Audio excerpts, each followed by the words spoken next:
Hello food lovers, welcome back to Ratnam Ruchulu. Ratnam రుచుల్లో నేను ఈ రోజు చూపించబోయే రెసిపీ ఫిష్ రోస్ట్. ఇది చాలా తక్కువ టైంలో చాలా టేస్టీగా ప్రిపేర్ చేసుకోవచ్చు. అలాగే మనకి దీనికి రెడీగా ఉండాల్సింది ఫిష్ పీసెస్ ఒకటేనండి. ఈ ఫిష్ పీసెస్ అనేది మనకి రెడీగా ఉంటే చాలా తక్కువ టైంలో ప్రిపేర్ చేసుకోవచ్చు. మరి ఈ రెసిపీను ఎలాగ ఈజీ మెథడ్లో టేస్టీగా ప్రిపేర్ చేసుకోవచ్చు నేనైతే చూపించేస్తాను. చూసేద్దాం పదండి.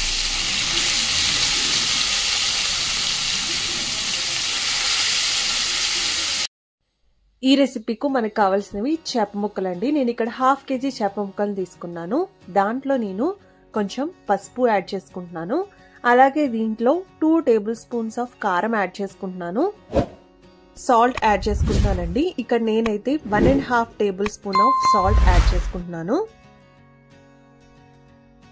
1 table spoon of chilli flakes add చేసుకుంటున్నాను. అలాగే దీంట్లో కర్డ్ కూడా యాడ్ చేసుకుంటున్నానండి. నేను ఇక్కడైతే 2 స్పూన్స్ ఆఫ్ కర్డ్ తీసుకున్నాను. కర్డ్ యాడ్ చేసేసుకున్న తర్వాత దీంట్లో మనం అల్లం వెల్లుల్లి పేస్ట్ 1 టేబుల్ స్పూన్ యాడ్ చేసుకుంటున్నాను. Garam masala 1 table spoon of garam masala add చేసుకుని దీంట్లో కరివేపాకు కొత్తిమీర యాడ్ చేసేసుకుని ఈ మసాలా అంతా ఆ చేప ముక్కలకు పట్టేలాగా బాగా మిక్స్ చేసేసుకోవాలండి. చూసారా, అలా చేప ముక్కలను మసాజ్ చేస్తూ ఉంటే దాంట్లో లోపలికి వెళ్తుంది ఆ మసాలా అనేది, ఉప్పు కారం అంతా కూడా. సో ఈ రకంగా మసాలా పట్టేసేసిన తర్వాత మనం ఒక 1/2 అవర్ పాటు మ్యారినేట్ చేసుకుని పక్కన పెట్టేసుకోవాలి. అప్పుడు ఈ మసాలాలని చక్కగా దానికి వెళ్ళి మనం ఫ్రై చేసుకున్నప్పుడు టేస్ట్ చాలా బాగుంటుంది ఈ చేప ముక్కలు. ఫిష్ పీసెస్ 1/2 అవర్ మ్యారినేట్ చేసుకున్న తర్వాత ఒక ప్యాన్ తీసుకుని దాంట్లో 4 to 5 table spoons of oil add చేసుకోవాలండి. ఆయిల్ కొంచెం హీట్ అయిన తర్వాత దీంట్లో నేను షాజీరా వేసుకుంటున్నాను. షాజీరా వేయడం వల్ల ఫ్లేవర్ చాలా బాగుంటుంది. సో ఇది కొంచెం ఫ్రై అయిన తర్వాత మనం ముందుగా మ్యారినేట్ చేసి పెట్టుకున్న చేప ముక్కలను అయితే 1 by 1 దీంట్లో యాడ్ చేసేసుకోవాలండి. ఈ మెథడ్లో మీరు ఫిష్ రోస్ట్ చేసుకుంటే కనుక చాలా టేస్టీగా ఉంటుంది. దాంతోపాటు ఫిష్ ముక్కలు కూడా అసలు విరక్కుండా చాలా బాగా వస్తాయండి.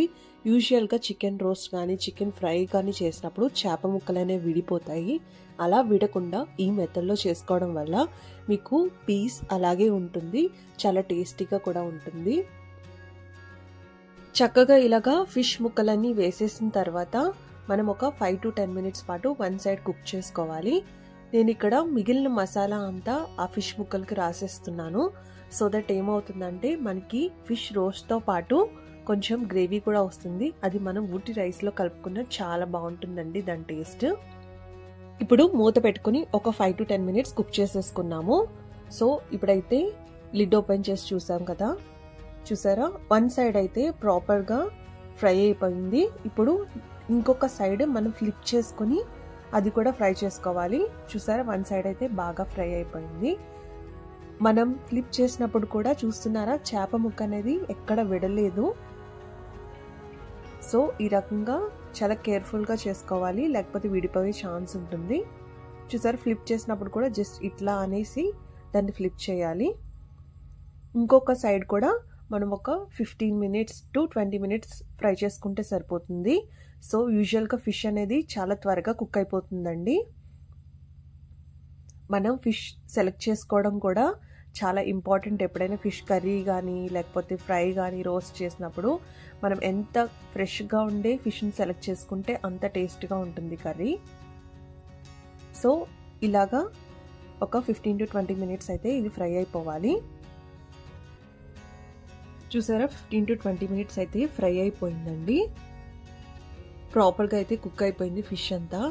సో అంతే అండి, ఎంతో ఈజీగా ప్రిపేర్ చేసుకుని ఫిష్ రోస్ట్ రెడీ అయిపోయింది. ఇప్పుడు నేను ప్లేట్లోకి తీసుకుని సర్వ్ చేసేసుకుంటున్నాను. అంతే అండి, ఎంతో ఈజీగా టేస్టీగా ప్రిపేర్ చేసుకుని ఫిష్ రోస్ట్ అయితే రెడీ అయిపోయింది. ఈ రెసిపీను మీరు కూడా తప్పకుండా ట్రై చేసి ఎలా ఉందో కామెంట్ సెక్షన్లో కామెంట్ చేయడం మాత్రం మర్చిపోద్దు. మరి మా రెసిపీస్ కనుక మీకు నచ్చినట్టయితే please do like, share and subscribe to Ratnam Ruchulu. Thanks for watching.